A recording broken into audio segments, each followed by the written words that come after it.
खुलुमबाय बेयो बड'लेण्ड इंखं टेलिभिजन दिनैनि रादाबखौ फरायदों आं उपमारानि दैमारि। दिनैनि गाहाय रादाबाव दं। गोदान ओनसोलारि दोलो एजिपिखौ हाग्रामा महिलारिया मोजां मोनदों। 5 अक्ट'बर खालि रायजोनि 60,000 थागिबि नखरफोरनो आसाम सोरखारा हानि पाट्टा रानगोन।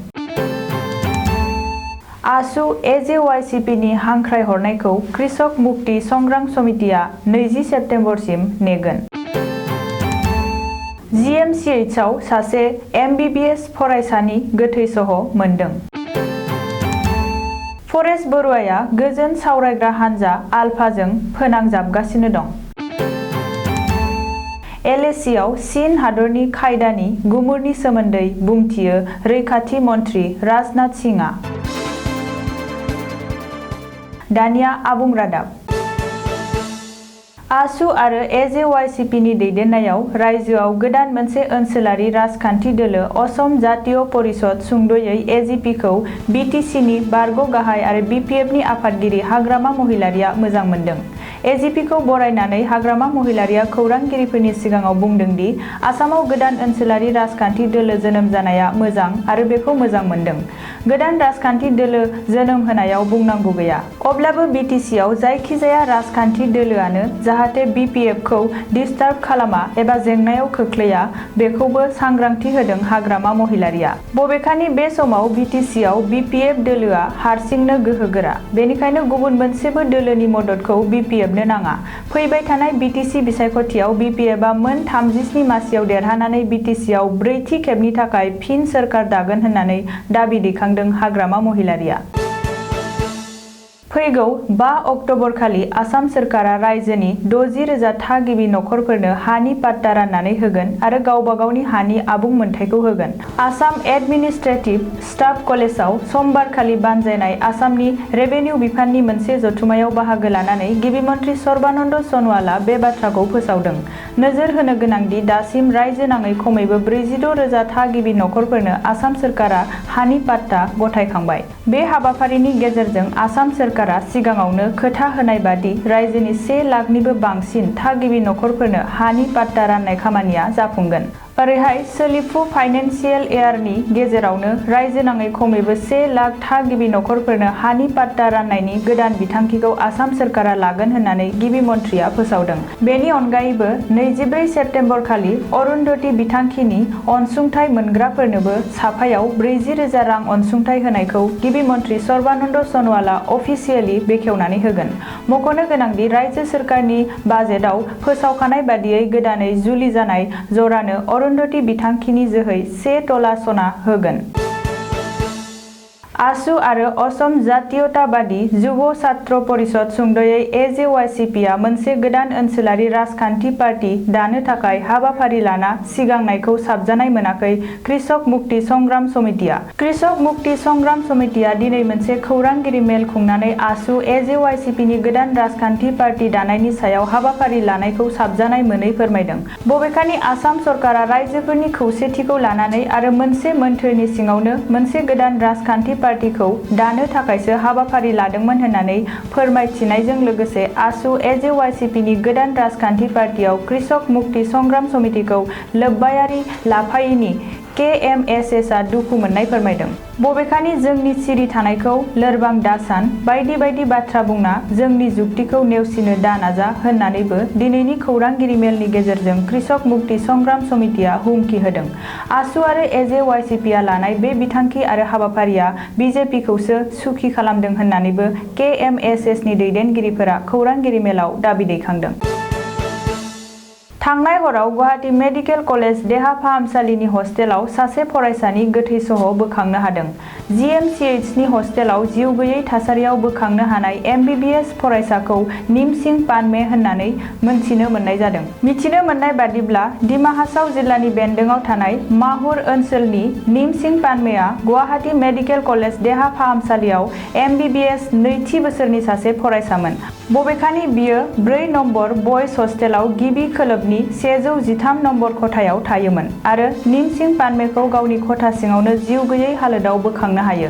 नाथाय मा जाहोननि थाखाय MBBS फरायसा निमसिं पानमेया जिउ गोमाखो बेनि बागै दासिमबो मिथिनो हायाखै। बबेखानि निमसिंखौ सोरबा दुथाङा बुथारलांखोना बियो गावनो गावनि जिउखौ फोजोबना लाखो बेनि बागैबो दासिमबो जेबो मिथिनो हानाय जायाखै होननानै सुलुङाव मिथिनो हादों।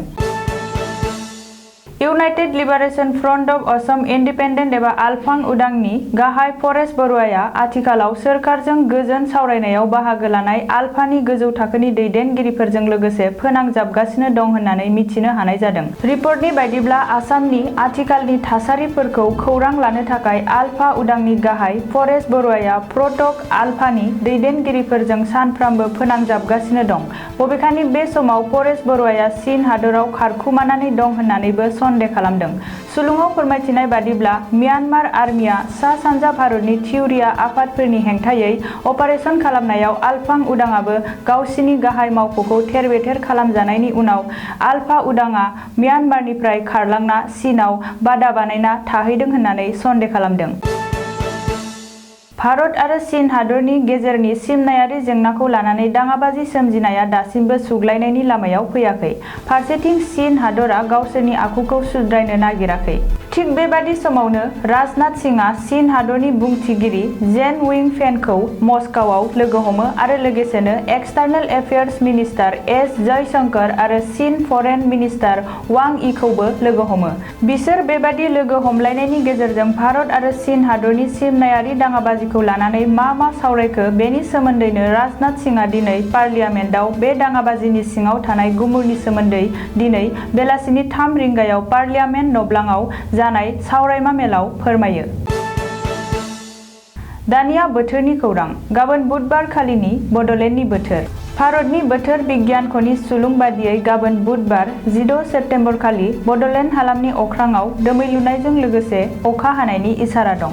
बड'लेण्डनि आवथायाव थानाय मोनब्रै जिल्लानि बोथोरनि गाबोननि सुलुंफोरा जाबाय फारियै क'क्राझार जिल्ला। गाबोन क'क्राझार जिल्लायाव बोथोरा 29 डिग्री सेल्सियास जागोन। फुंबिलि समाव अखा दोमैनाय आरो अखा हानाय लोगोसे सान्दुंबो दुंनो हागौ। सानजौफु समाव अखा दोमैनायजों लोगोसे सान्दुं दुंनायनि इसारा दं। थिग बेबादिनो हरनि समाव अखा दोमैनायजों लोगोसे अखा हानायनिबो जाथावना। चिरां जिल्ला। गाबोन चिरां जिल्लायाव बोथोरा 29 डिग्री सेल्सियास जागोन। फुंबिलि समाव अखा दोमैनाय, अखा हानाय आरो सान्दुं दुंनायनिबो इसारा दं। सानजौफु समाव अखा दोमैनाय, अखा हानाय लोगोसे सान्दुंबो दुंनो हागौ। थिग बेबादिनो हरनि समावबो अखा दोमैनायजों लोगोसे एसे बिबांनि अखाबो हानो हागौ। बाक्सा जिल्ला। गाबोन बाक्सा जिल्लायाव बोथोरा 29 डिग्री सेल्सियास जागोन। फुंबिलि समाव अखा दोमैनाय, अखा हानाय आरो लोगोसे सान्दुंबो दुंनायनि इसारा दं। सानजौफु समावबो अखा दोमैनाय, अखा हानाय लोगोसे सान्दुंबो दुंनो हागौ। थिग बेबादिनो हरनि समावबो अखा दोमैनायजों लोगोसे एसे बिबांनि अखा गोग्लैनायनि जाथावना दं। उदालगुरि जिल्ला। गाबोन उदालगुरि जिल्लायावबो बोथोरा 29 डिग्री सेल्सियास जागोन। फुंबिलि समाव अखा दोमैनाय, अखा हानाय आरो एसे सान्दुं दुंनायनिबो इसारा दं। सानजौफु समावबो अखा दोमैनाय, अखा हानाय आरो लोगोसे सान्दुंबो दुंनो हागौ। थिग बेबादिनो हरनि समावबो अखा दोमैनायजों लोगोसे एसे बिबांनि अखा हानायनिबो जाथावना दं। दिनैनि रादाबा एसेनोसै। गोजोन्थों। फोसावनाय। हामलायनाय बावहरनानै बयनोबो मिथिहोनाय जायोदि बड'लेण्ड इंखं टेलिभिजनआ 19 सेप्तेम्बर 2020 इं अक्ट'खालि बानजायनो लानाय बड'लेण्ड डेन्स मास्टार सिजन 1 नि ट्रायेल हाबाफारिखौ बड'लेण्ड इंखं टेलिभिजन स्टुडिअ हलआव नायनो गोसो गुदुं नायग्रामोननि थाखाय अनलाइन बुकिं खालामनायनि राहा खालामनाय जादों। गोसो गुदुं नायग्रामोना होनांगौ खेन्दाखौ अनलाइन पेमेन्ट एबा बेंक ट्रेन्सफारनि गेजेरजों जमा होनानै गावसोरनि मुंखौ थिसनहरनो हागोन। मासि बुकिंनि जोबथा खालारा जाबाय 16 सेप्तेम्बर 2020 इं मायथाइ। अनलाइन पेमेन्ट एबा बेंक ट्रेन्सफार खालामनायनि पेमेन्ट स्लिपखौ स्क्रिनशट एबा फट' कपि खालामनानै बड'लेण्ड इंखं टेलिभिजननि सामलाय जानबुं 7002254729 नि वाट्सएपआव एबा इमेल bodolendinkongtv@gmail.com नि गेजेरजों दैथायहरनो हागोन। बुकिं कनफार्मेशनखौ नायग्रानि जानबुं नाम्बारनि वाट्सएप एबा इमेल एड्रेसआव दैथायहरनाय जागोन।